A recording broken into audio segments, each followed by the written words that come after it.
The Great Hall on Valara Prime was filled with the oldest beings in the galaxy. They called themselves the Council of Elders. For 3,000 years, they had kept peace across 17 galaxies. They helped young species grow and stopped wars before they could start. Ambassador Krell stood before them. He was from the Zynthian Empire. He had 4 arms and was young by galactic standards. He was only 200 years old. His eyes burned with ambition as he spoke to the elders. "Honored elders, the Sol system has so many resources we need," Krell said with confidence. "The third planet has water and minerals that could fuel our empire for generations. The system has been empty for over 500 years. Surely the old warnings are just stories now." Elder Mora was the oldest of them all. Her body was see-through and shimmered like water. When she spoke, everyone could hear her voice in their minds. "Young Krell, you do not understand what you are talking about. The humans are not dead. They are sleeping." "There is a big difference." Krell did not look worried. "With respect, Elder, every probe we sent shows no signs of advanced life. Their cities are covered with plants. Their satellites have stopped working. If they were ever dangerous like you say, they are gone now." Elder Thon leaned forward. He had seen the last human war with his own eyes. His voice was heavy with old memories. 500 years ago, humanity almost destroyed half the known galaxy.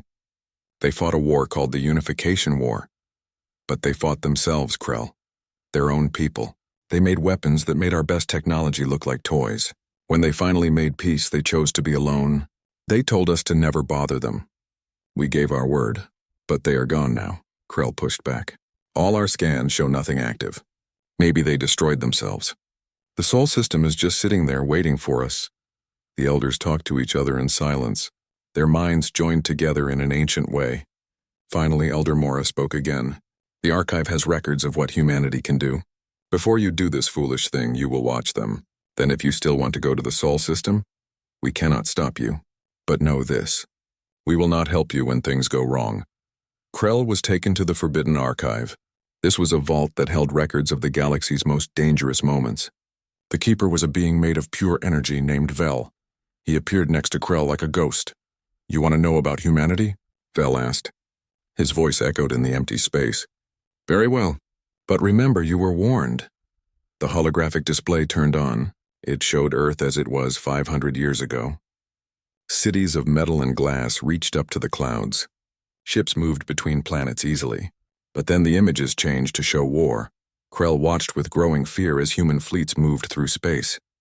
Their weapons turned entire moons into dust. He saw soldiers wearing powered armor that made them almost impossible to kill. He watched them use something humans called a planet cracker. It was a weapon that could destroy a world's core and break the planet apart.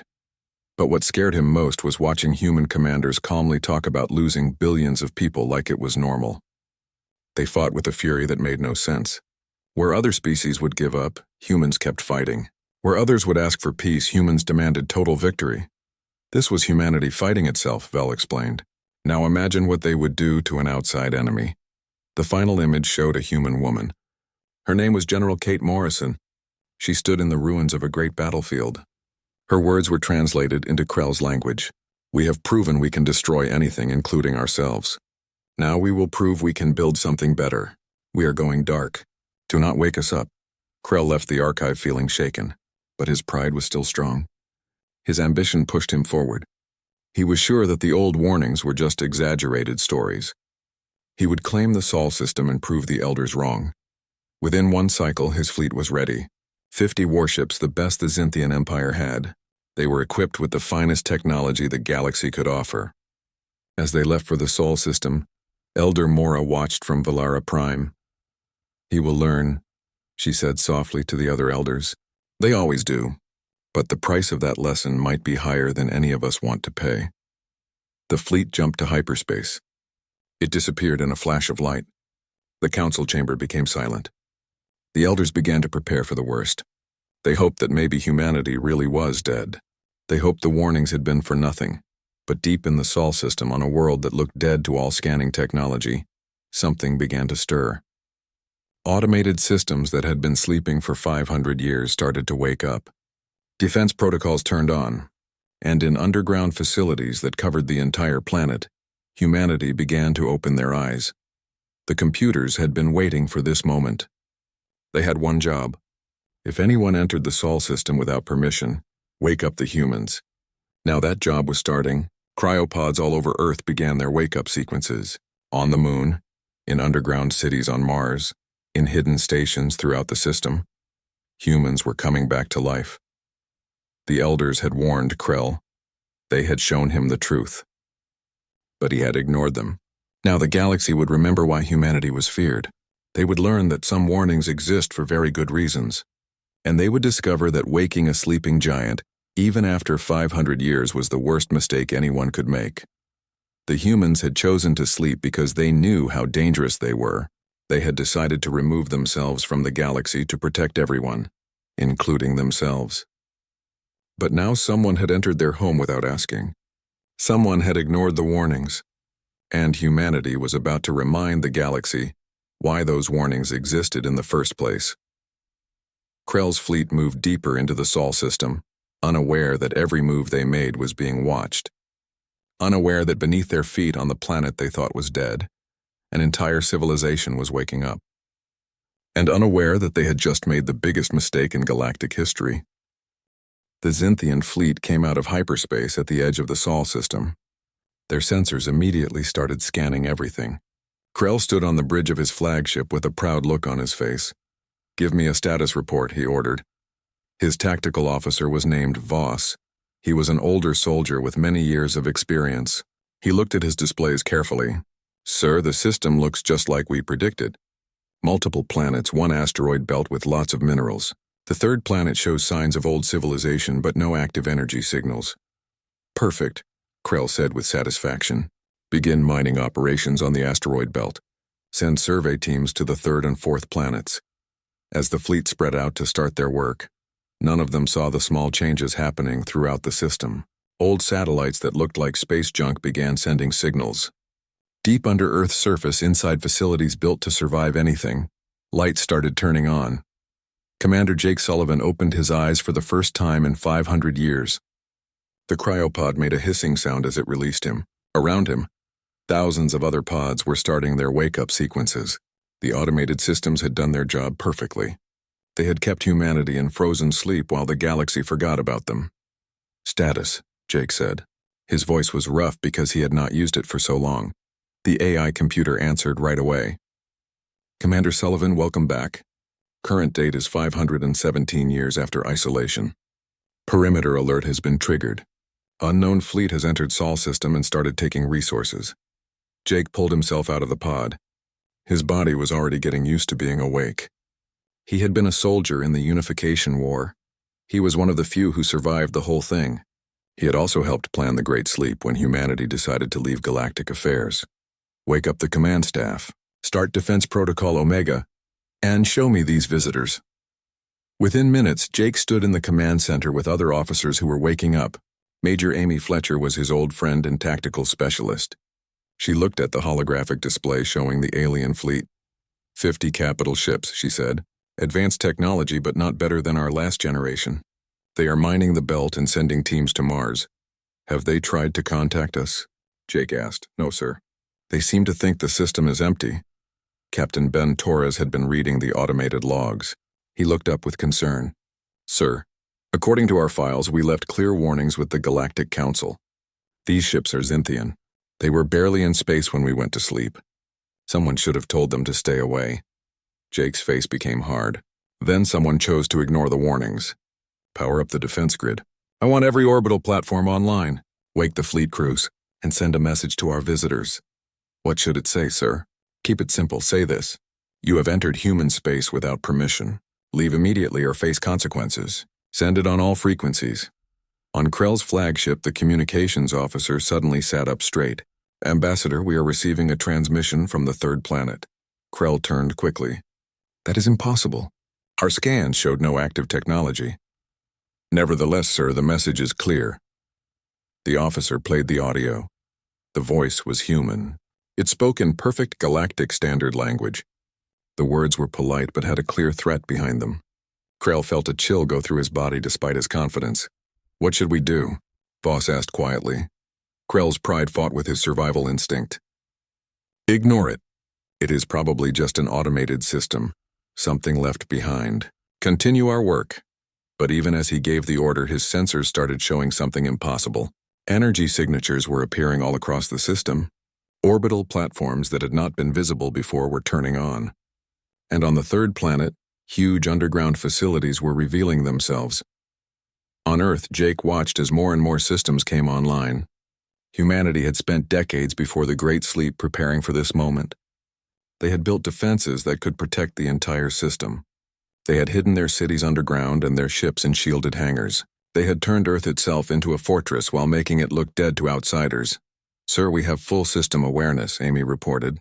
"All defense platforms are working. Luna base is online. Mars garrison is waking up. Fleet status says 30 capital ships ready within the hour. Full fleet can be ready within 6 hours. How many ships do they have?" 50 capital ships and about 200 support vessels. Jake nodded slowly. "We outnumber them once we are fully ready. But let us give them one more chance." He turned on the communication system himself. "Attention, Zynthian fleet. This is Commander Jake Sullivan of the Earth Defense Force. You are breaking Sol system law. This is your final warning. Leave now, or we will remove you by force." On the Zynthian flagship, Krell stared at the holographic image of the human commander. The man looked ordinary, but there was something in his eyes that spoke of hundreds of years of hard experience. "How dare they threaten us?" Krell said angrily. "We are the Zynthian Empire. We control 3 sectors. These primitives have been asleep for centuries. Prepare weapons. We will destroy their platforms and show them the price of talking back to us." Voss looked worried. "Sir, maybe we should think about this." The Elder's warnings were clear. "Those were just stories to scare children," Krell snapped. "Fire on their nearest platform. Show them we are not afraid." The flagship's main weapons powered up. They targeted an orbital platform that hung over Earth like a steel moon. Energy beams shot out across space and hit the platform's shields. The humans had fired no warning shots. They had made no aggressive moves except their messages. Krell had fired first. In the Earth Command Center, alarms started ringing. "Sir, they have opened fire," Amy reported. Her voice was tight. "Platform 7 shields holding at 98%. No damage." Jake's face did not change, but everyone in the room could feel the mood shift. They had given the Zynthians every chance to leave peacefully. Now there would be consequences. "All hands, this is Commander Sullivan," Jake said on all human frequencies. "We are at Condition Red. Rules of engagement are as follows. Disable their ability to fight, but keep casualties low where possible. We are not monsters, but we will defend our home. All ships, all platforms, you are free to engage." The Sol system suddenly filled with light as humanity's defenses came fully alive. 500 years of sleep ended in a moment of terrible awakening. The galaxy was about to remember why the Elders had warned everyone to stay away from humanity. The battle started with a show of force that made Krell's earlier confidence disappear like ice under the sun. Earth's orbital platforms, which looked like single defense stations, suddenly broke apart into dozens of smaller attack drones. Each drone moved with perfect precision. They worked together like a hive mind, swarming toward the Zynthian fleet like angry bees. "Evasive action," Krell shouted as his flagship moved sideways, barely avoiding a strike from 6 drones. Lieutenant Lisa Hayes was piloting one of the first human fighters to launch from Luna base. She felt the familiar rush of combat as her ship screamed through space. Her wingman was Captain Greg Sanders. He stayed in tight formation beside her. "Just like old times," Greg said over the communication system. "Old times was 500 years ago," Lisa replied. But she was smiling. Their enhanced bodies and neural implants made them more machine than human in combat. Their reaction times were measured in fractions of a second. "Command, this is Raptor Squadron. Engaging enemy support vessels. Copy that, Raptor Squadron. Disable them. Do not destroy unless you have no choice." Lisa's fighter dove toward a group of Zynthian support ships. Her weapons were designed for precision. She targeted their engines. In 3 seconds, she had disabled 4 ships. Greg took out 3 more. The Zynthian pilots tried to fight back, but they might as well have been fighting ghosts. Human ships moved faster, hit harder, and disappeared before anyone could shoot back at them. On the Zynthian flagship, Voss desperately tried to organize a defense. "Sir, we have lost 60% of our support vessels. They are not destroying them, just making them unable to move. Our capital ships are holding, but those drones are everywhere." Krell watched in growing horror as his grand fleet was being torn apart piece by piece. "Return fire. Focus all weapons on their largest platform. 20 Xinthian warships aimed their firepower at Platform 7. It was the massive orbital station that hung over Earth's equator. Energy beams that could melt asteroids all hit the platform's shields at once. For a moment, it looked like they might break through. Then Platform 7 fired back. The single shot from the platform's main weapon hit the nearest Xinthian capital ship. The shields collapsed instantly. The ship did not explode. Instead, it just went dark. Every system was overloaded and fried by the electromagnetic pulse in the weapon. What kind of weapon was that? Voss whispered in shock. On Earth, Jake watched the battle with professional calm. Amy, give me a casualty report. Very low, sir. The Xinthians are fighting back, but our shields are holding. We have disabled 47 of their capital ships and 90% of their support vessels. No human casualties so far. They are not leaving, Jake observed. Why are they not running away? Ben looked up from his console. Pride, sir. Their commander probably cannot accept defeat from a species that was supposed to be dead or primitive. Then we will have to make the lesson more clear. Jake turned on the fleet-wide channel. All ships, this is Commander Sullivan. Execute Protocol Silver Dawn. Throughout the system, human capital ships that had been hiding in the asteroid belt, behind moons, and in the shadow of planets suddenly appeared. Their stealth fields dropped.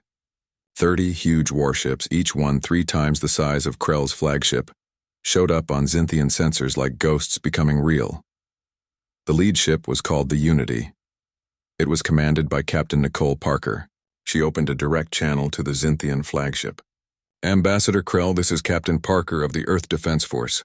You have 1 minute to order a full retreat. If you do not, we will disable your remaining vessels and drag them back to Galactic Council space ourselves. Choose wisely. Krell stared at the holographic display. His fleet was in ruins.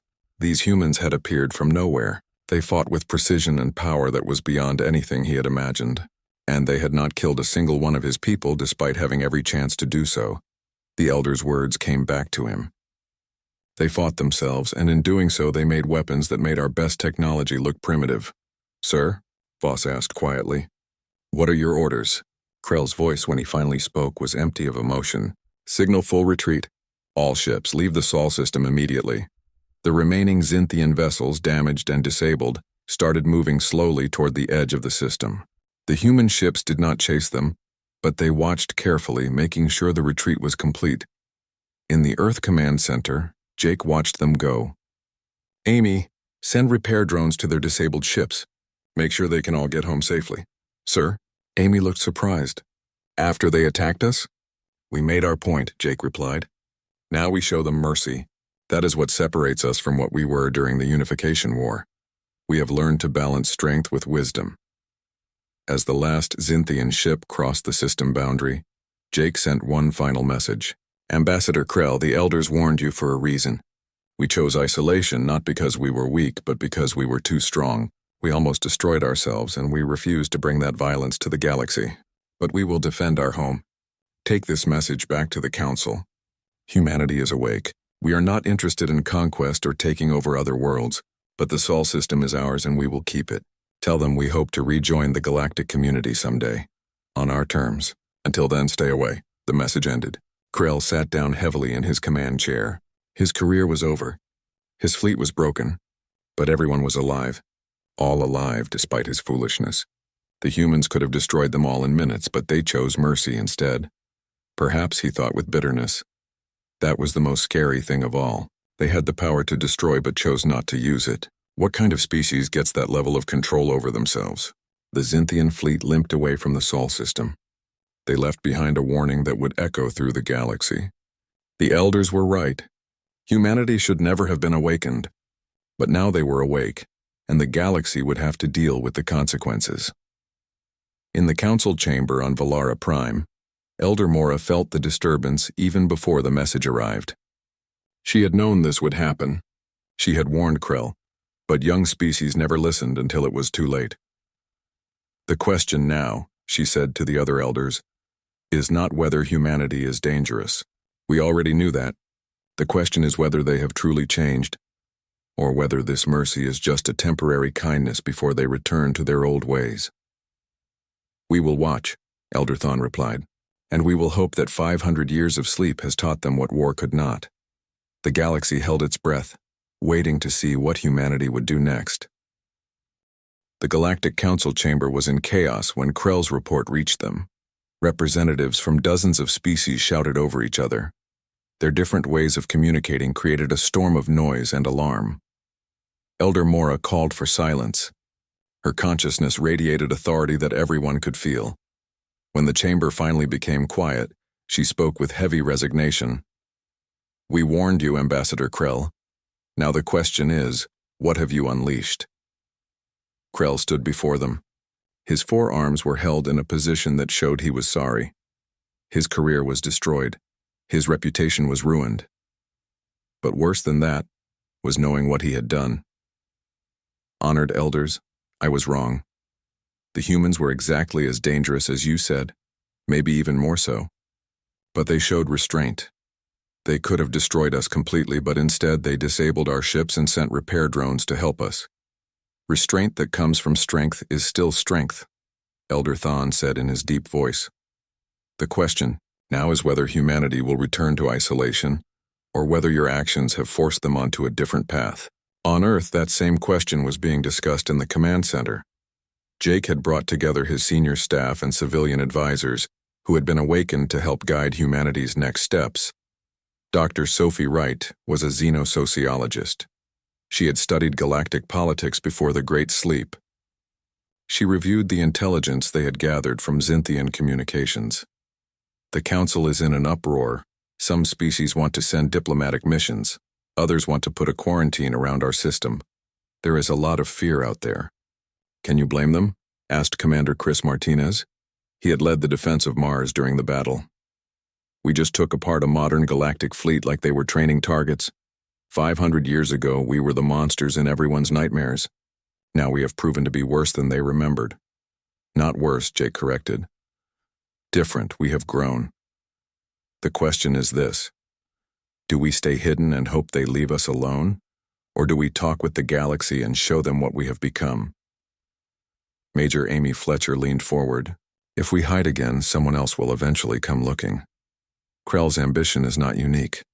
But if we engage, we risk getting pulled into galactic politics, conflicts, all the things we wanted to avoid." The debate went on for hours. Everyone had good points. Finally, Jake made a decision. "We engage, but on our terms. We send a single ship as an ambassador. We open limited trade routes. We share some technology, carefully chosen, and we make it clear that we are not interested in expanding beyond the Sol system. But we will not be pushed around either." "Who do we send?" Sophie asked. Jake smiled. "Someone who understands both sides. Someone who fought in the Unification War but has learned to value peace." He looked at Amy. "Are you ready for a diplomatic mission, Major?" Amy blinked in surprise. "Sir, I am a soldier, not a diplomat." "You are both," Jake replied. "And that is exactly what we need. Someone who can talk about peace but who everyone knows can back up our words with action if needed." Within a week, the human ship Horizon left Earth, heading for Valara Prime and the Council of Elders. It was a small ship by human standards. Only 50 people were on board. But it represented humanity's first official contact with the galaxy in 500 years. Captain Amy Fletcher stood on the bridge as they came out of hyperspace near Valara Prime. Beside her was Dr. Sophie Wright, serving as Chief Diplomatic Advisor, and Lieutenant Kyle Morrison. He was a descendant of General Kate Morrison, who had commanded humanity's final war. "They are calling us," the communications officer reported. "Put them through." Elder Mora's translated voice filled the bridge. "Human vessel, you are cleared to approach. The Council awaits you." As the Horizon moved toward the massive space station that housed the Council, Amy could not help but feel the weight of history on her shoulders. The last time humans had talked with the galactic community, it was to say goodbye and warn everyone to stay away. Now they were back, and the galaxy was watching. The reception at the Council station was tense. Armed guards from a dozen species lined the docking bay. They were not hostile, but clearly ready for trouble. Amy walked down the boarding ramp with Sophie at her side. Both wore formal Earth Defense Force uniforms that somehow managed to look both professional and intimidating. Elder Mora greeted them personally. Her see-through form shimmered with what might have been curiosity or concern. "Captain Fletcher, welcome. The Council is eager to hear humanity's intentions." "Thank you, Elder Mora," Amy replied. "We are here to talk, to listen, and hopefully to find a way forward that works for everyone." In the Council chamber, Amy stood before representatives of 17 galaxies worth of civilizations. Some looked curious, others looked fearful, a few looked openly hostile. She took a deep breath and began. 500 years ago, humanity chose isolation because we saw the danger we were, not just to others but to ourselves. We had just fought a war that killed billions of our own people. We had the technology to expand across the galaxy, but we did not have the wisdom to do it responsibly. She paused, letting her words sink in. For 5 centuries, we slept. We kept minimal automation to make sure we survived, but we were effectively removed from galactic affairs. We hoped you would forget about us or at least respect our request to be left alone. But you were awakened, Elder Thon observed, and you responded with overwhelming force. We defended our home, Amy corrected firmly. Ambassador Krell's fleet entered our system without permission. They ignored our warnings. They opened fire first. We disabled his forces but killed no one. We even sent repair drones to help them go home safely. That is not the action of monsters, Elder. That is the action of people who have learned the value of restraint. Yet you show capabilities that are beyond most galactic militaries, another representative said. How can we trust that you will not use that power for conquest? Amy smiled slightly. Because we do not want to. Humanity learned a hard lesson during the Unification War. Power without purpose is meaningless. We have everything we need in the Sol system. We are not interested in building an empire, but we will defend ourselves, and we will participate in the galactic community on our own terms. She turned on a holographic display showing Earth. It was green and alive, with orbital platforms visible in the sky. We are offering limited trade agreements, cultural exchanges, and defensive alliances with any species that approaches us in good faith. We will share some of our technology, carefully chosen to be helpful without causing problems, and we will help with galactic security if asked, but only in defensive ways. And if we refuse, someone asked. Then we return to isolation, Amy said simply. We do not need the galaxy, but we think the galaxy might benefit from what we have learned about balancing strength with wisdom. The choice is yours. The Council debated for 3 days. Some species wanted nothing to do with humanity, fearing their power. Others saw opportunity for alliance and growth. In the end, a compromise was reached. Humanity would be given full recognition as a sovereign power. The Sol system would be recognized as their territory that could not be violated.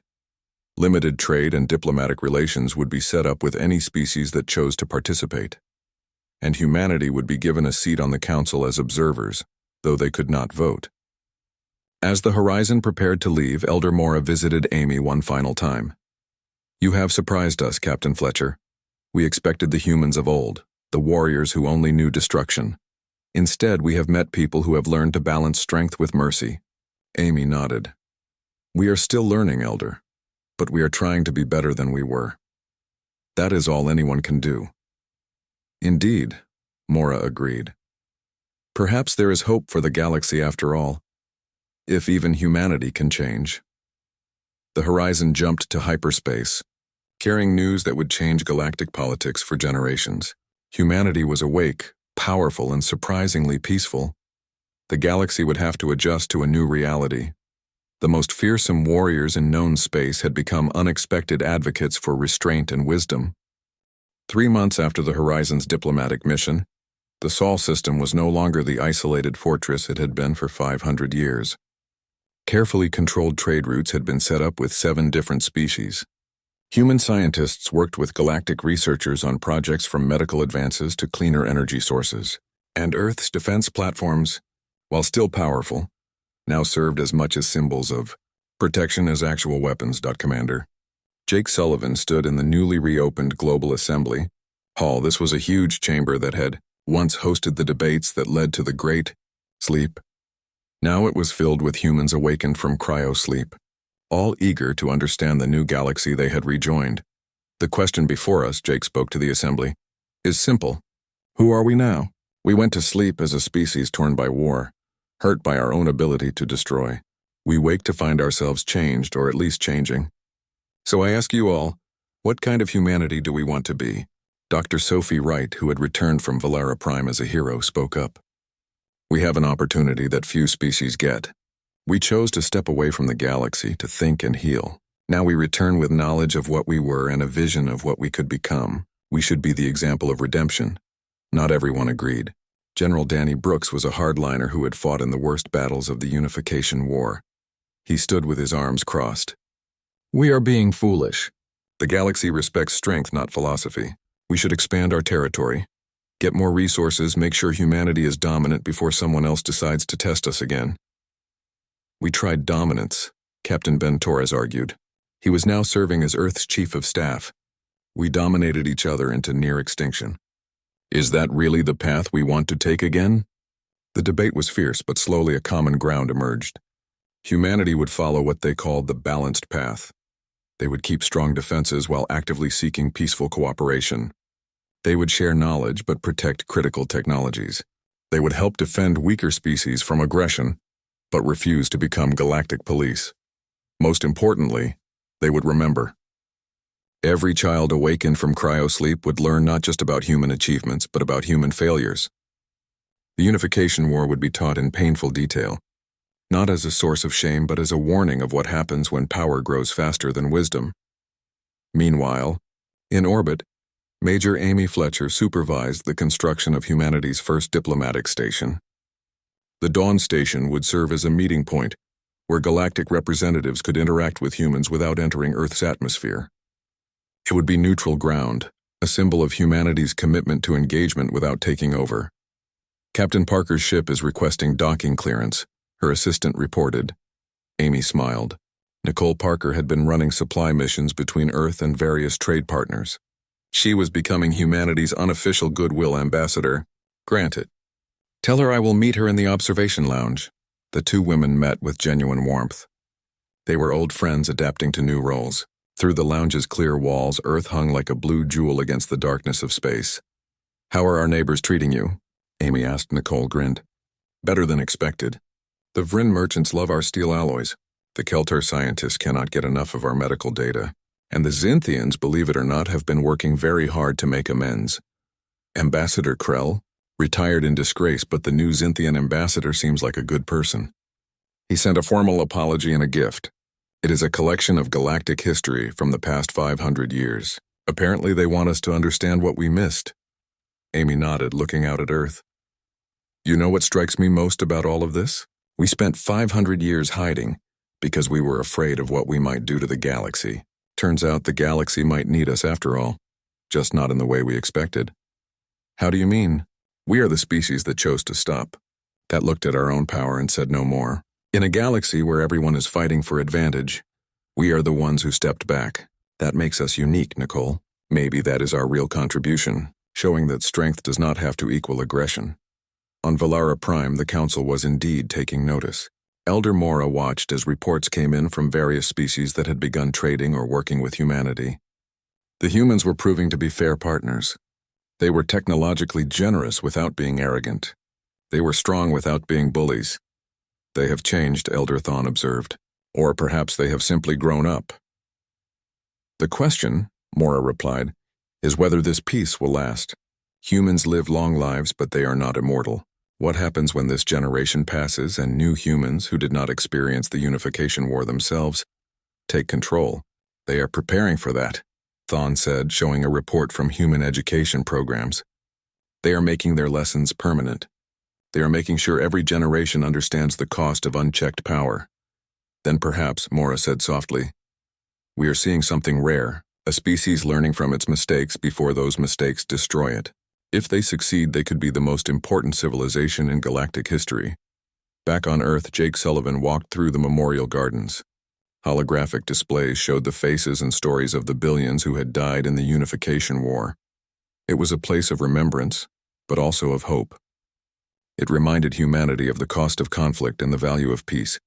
He found Captain Chris Martinez there, standing before the memorial to the Battle of New Beijing. Chris had lost his entire battalion there.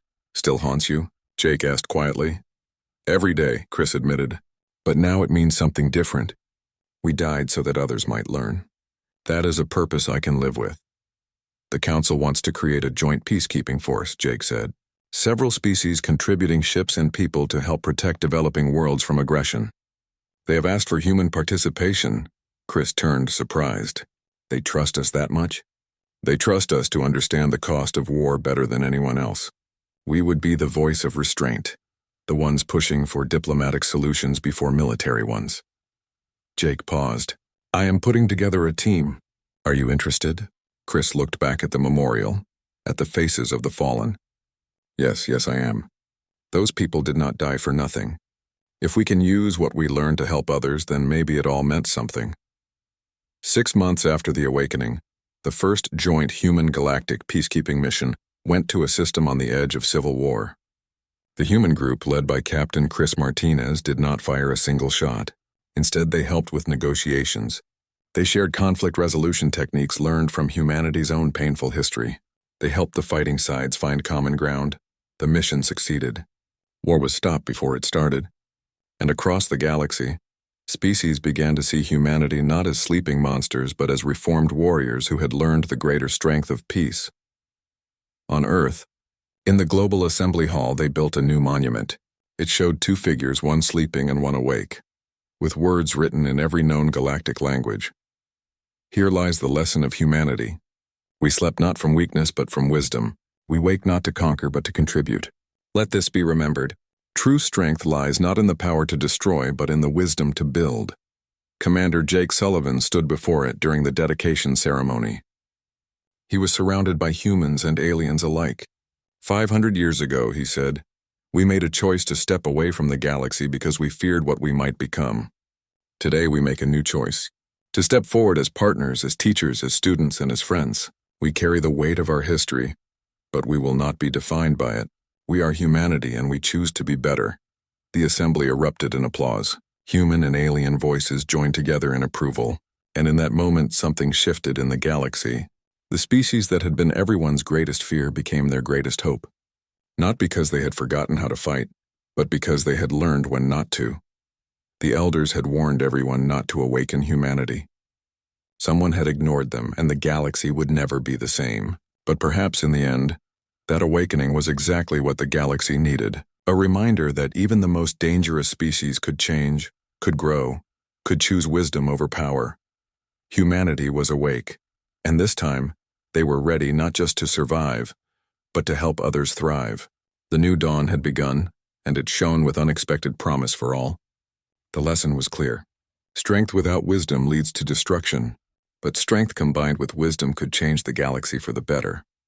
And humanity, once the most feared warriors in space, had become living proof of that truth.